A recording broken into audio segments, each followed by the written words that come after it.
Твоите ръце, защото любовта като цвете не ухае в твоите ръце. Тук съм за да потвърдя една теория, че любовта е забравена история. Ужасно да гледаш така отстрани, как я има само при поява на пари. Защото тя гледа всяка госпожица, но свършат ли те рече с голяма ножица? Изхвърля те като маратонка без подметка, защото тебе вече няма никаква сметка. И това не е само случай или два, това го прави бате всяка втора жена. Като змия е тя ни се доверявай, остави я сама и напред продължавай. Начинът да се спасиш е само един, срещнеш ли друга изчезни като дим.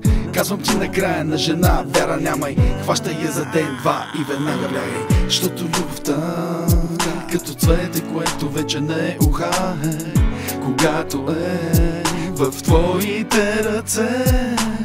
Защото любовта като цвете, което вече не ухае, нямам сили за твоето не. Любов ли беше или нещо, което го няма? Потънала бездна, заробена яма, като ехото далечно гласът ти се чува. Но в материалния свят вече нищо то не струва. Всеки надеждата по-малко губи, а заедно с нея и желанието да се влюби. Студена, застинала нежна покривка, душата подгърната в ледена обвивка. Тя започва отначало, но без край, парче ти остава тя от този сладък пай. Път без светлина обгърна в мрак, без изходен тунел, далече тъмен бряг. Появява се като изгрева и зората, таз неволно композирана соната. Май формулата още не е открита, учението си само пита. За твоето не.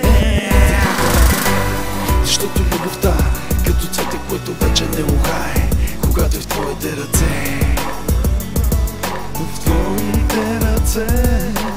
Защото любовта като цвете, което вече не ухае, нямам сили за твоето не. Любовта като цвете, което вече не ухае, когато не е в твоите ръце.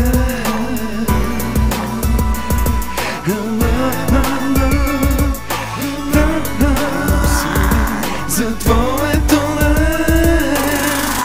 Любовта като цвете, което вече не ухае, когато е в твоите ръце.